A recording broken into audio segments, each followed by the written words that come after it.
enseigne les amis. Donc, pour terminer pour parler de la dépression, parce que, c'est une espèce de dépression permanente en fait. C'est une dépression permanente parce que, voilà, on n'arrive pas à s'en défaire. Chaque fois qu'on rencontre quelqu'un, on se demande si jamais il est en train de regarder, on se demande est-ce qu'il faut que je mette une casquette, un bonnet, est-ce que... Ouais, il y a tout un tas de questions et franchement ça transforme la vie en enfer quoi.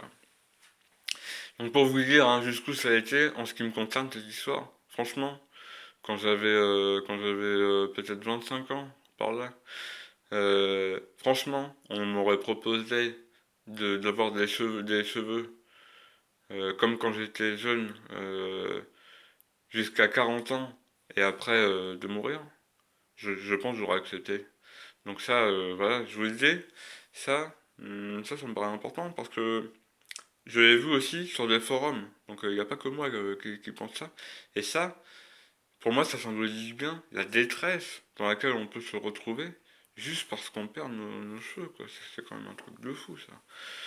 C'est un truc de fou et en fait, j'ai l'impression personne n'en parle. Alors, quand on en souffre, on va se renseigner et je pense que c'est un gros marché, hein. C'est un gros marché cette histoire.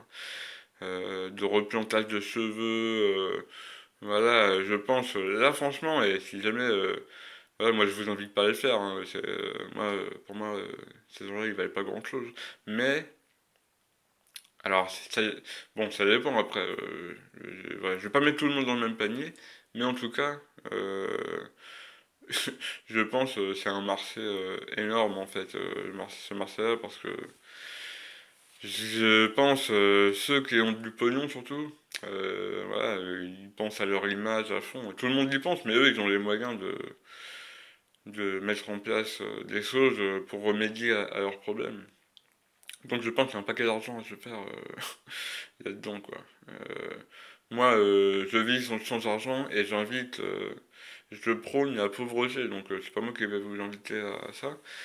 Mais mon devoir d'honnêteté m'oblige à vous relater mon histoire.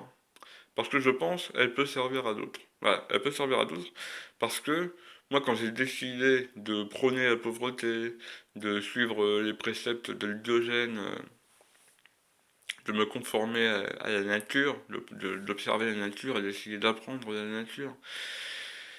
Quand j'ai commencé à faire ça et du coup à relativiser tout ce qui est image, mon image que je renvoyais, qui reste quand même importante, hein, je vais pas vous mentir, ça reste important, c'est pour ça que je fais gaffe à mon image.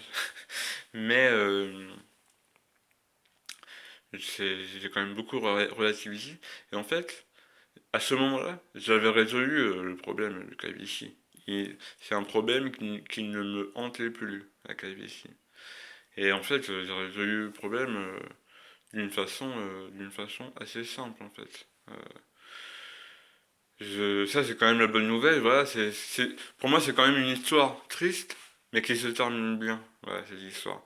Et donc, si jamais ça peut servir à d'autres, parce que je sais que ça peut faire beaucoup, beaucoup souffrir de perdre ses cheveux. Moi, pour vous dire, j'ai un de mes proches, il m'a carrément dit qu'il voulait plus que je lui en parle, quoi. Il m'a dit, et c'est quelqu'un que j'aime beaucoup, il m'a dit, non, non, mais ça, en gros, j'ai pas envie d'en parler, voilà, bon, je vois bien que ça le fait souffrir, mais il veut pas en parler. Enfin bon. Et ça, c'est beaucoup en fait. On fait comme si il y en a même. Alors après, chacun sa méthode pour s'en sortir au mieux de cette affaire. Mais il y en a, ils se moquent eux-mêmes, ils se moquent d'eux-mêmes en fait. Et ça, c'est vrai que c'est une stratégie puissante, parce que si tu te moques de toi-même, les autres ils se moquent moins de toi après. Mais ça veut dire que tu mets en place une stratégie parce que ça te fait souffrir que les autres ils se moquent de toi. Bon, c'est souvent un cercle vicieux cette histoire, hein. Euh, Bon, voilà les amis, je vous retrouve pour la suite.